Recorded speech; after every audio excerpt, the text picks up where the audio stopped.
Welcome to How to Retire on Time, a show that answers your questions about all things retirement, including income, taxes, Social Security, healthcare, and more. This show is an extension of the book, How to Retire on Time, which you can grab today on Amazon or by going to www.howtoretireontime.com. My name is Mike Decker. I'm the author of the book, but I'm also a licensed financial advisor, insurance agent, and tax professional, which means when it comes to finance, we can pretty much talk about it all. Now, that said, please remember this is just a show. Everything you hear should be considered informational, as in not financial advice. If you want financial advice, personalized financial advice, then go to www.yourwealthanalysis.com. You can request your wealth analysis from my team and me today. With me in the show today is Mr. David Franson. David, thanks for being here. Well, I'm glad to be here. Yeah. David's job is going to be reading your questions that you've submitted, and I'm going to do my best to answer them. You can submit your questions right now by texting us at 913-363-1234. Again, that number is 913-363-1234, or you can email them to us at heymike@howtoretireontime.com. Let's begin. Hey, Mike, I'm 3 years away from when I want to retire. My portfolio is 100% equities. How should my portfolio change as I approach retirement? Yeah, so equities, by and large, is one of the best markets or marketplaces that you can invest in, especially when you're growing your money. It's just equities, stocks is the more common term. Basically, Right, you're yes. buying shares of a company, okay? Wonderful growth strategy. I'm not saying it's the only way to grow your money, but it's a wonderful growth strategy. But around 5 years before you retire is what's called the red zone, as it's been kind of unofficially named in the industry. The red zone is basically when you say, hey, if the markets crash in these 5 years before you want to retire, could really hurt you. So if you're all in equities and there, let's say, is a market crash over the next 3 years, no one can guarantee that you're going to have a full recovery by the time you retire. Maybe it's 6 months before. So this is 5 years before you want to retire is when you start moving more assets into principal protected accounts.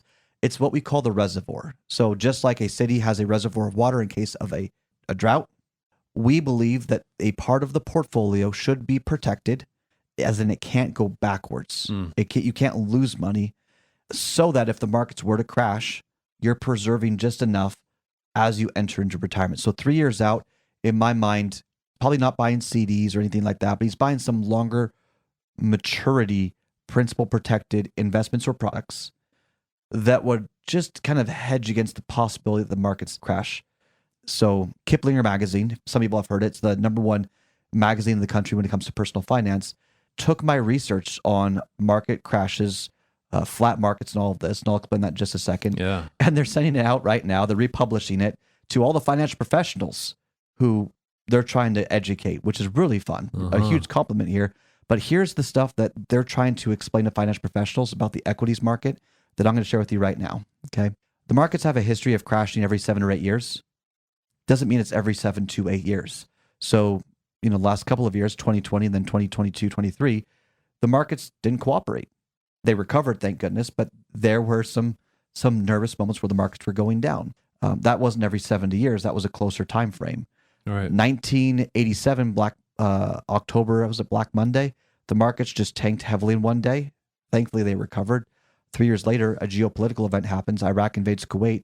So the reason why I bring this up is true story. I had someone come to my office years ago and said, look, we're here to plan her retirement. We manage our finances separately. I don't want a financial advisor. I said, oh, pray tell.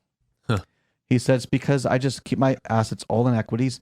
And then in the 7th or the 6.5 year, somewhere around there, he goes all to cash and just waits for the markets to crash. And then after they crash, he goes all in. It's not that simple. Yeah. It's an average, not an exact pattern. That's my point here. But the other one is that markets can go flat for 10 plus years. This is the equities market specifically.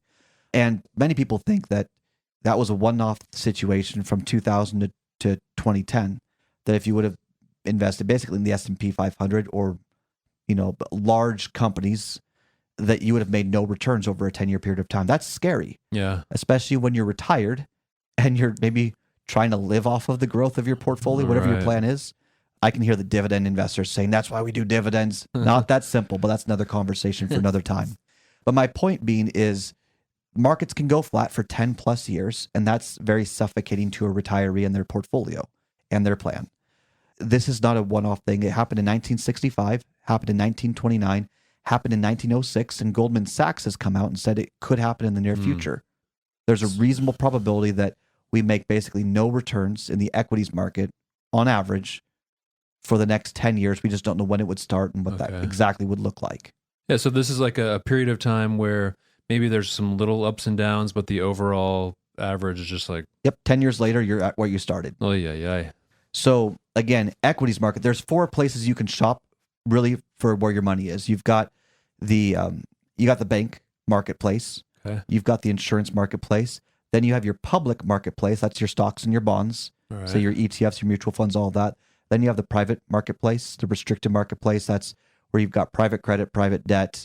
You've got, all sorts of things here. So you need to understand, first off, where are you shopping? Are you not shopping at the full store? Secondly, are you diversifying the strategies? So equities for growth is a strategy.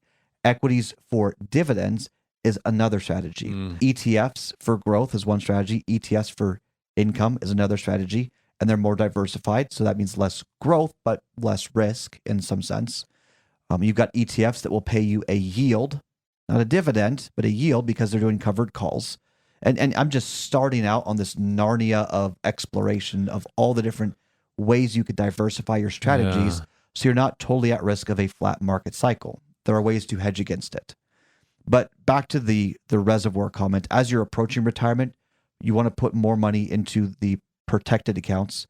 So if we are in a flat market or the markets do crash, that you can't go backwards. Okay. And there's really 5, maybe 7 options here. You've got CDs, you've got treasuries, you've got fixed or fixed index annuities. As long as they're used as a bond or CD alternative, there are no fees associated with it, and you did your due diligence, that may be a reasonable way to grow your money with protection. You've also got cash value life insurance or index universal life specifically. That is a viable option if you're young enough and healthy enough and you fund it with a lower death benefit. Okay. Very complicated insurance product. It's one of the marketplaces you can shop to hedge against a flat market cycle or to hedge against a market crash, but you got to fund it right. And this is the nuance of it too. Things like if you have a higher death benefit, there's a higher commission. I hate that kind of stuff. It disincentivizes, in my opinion, the proper exploration of how to use a tool in the toolbox. Yeah. Because if you lower the death benefit, then there's less fees to the insurance company. If there's less fees to the insurance company, then your money has more room for growth in that makes sense. Definition. You could also look into structured notes or buffered ETFs. Structured notes, though, if the markets grow, you can have some growth. You can have 100% protection. Not all structured notes are protected, but there are 2-3% fees for a lot of these, so they're high fees. Got to be aware of that. Buffered ETFs, they can be good, and maybe for a season they're protected. But a buffered ETF that renews for you, you might think, oh, it's just going to keep renewing at that 100% protection or 100% buffer rate. No, they're trying to get a certain yield. So they could say, well, hey, look, I know we had 100% buffer, 100% protection, but to get that cap that we're trying to get, the renewal, now you've got some risk. So you've got to understand the complexities of these different investments and products. You've got to understand how you're hedging against them, and it gets complicated. But for this person going into retirement, in my opinion, the day you retire is the day you have the least amount of risk, as in you have the largest reservoir. Because when the markets crash, that's when you tap into the reservoir. And when you're 60 years old, you might have 30 years left of life. So you've got 3 to 4 major market crashes to get through. When you're 80 years old, you might have 1 or 2 significant market crashes to get through. You don't need as big of a reservoir. So that's why I say, as you're getting close to retirement, start protecting that principle, find the right balance. And then as you go through retirement, you can loosen up a little bit on that reservoir, maybe spend it down a little bit, and so on. That's all the time we've got for the show today. If you enjoyed the show, consider subscribing to it wherever you get your podcasts. Just search for How to Retire on Time. Discover if your portfolio is built to weather flat market cycles, or if you're missing tax minimization opportunities that you may not even know exist. Explore strategies that may be able to help you lower your overall risk while potentially increasing your overall growth and lifestyle flexibility. This is not your ordinary financial analysis. Learn more about Your Wealth Analysis and what it could do for you, regardless of your age, asset, or target retirement date. Go to www.yourwealthanalysis.com today to learn more and get started.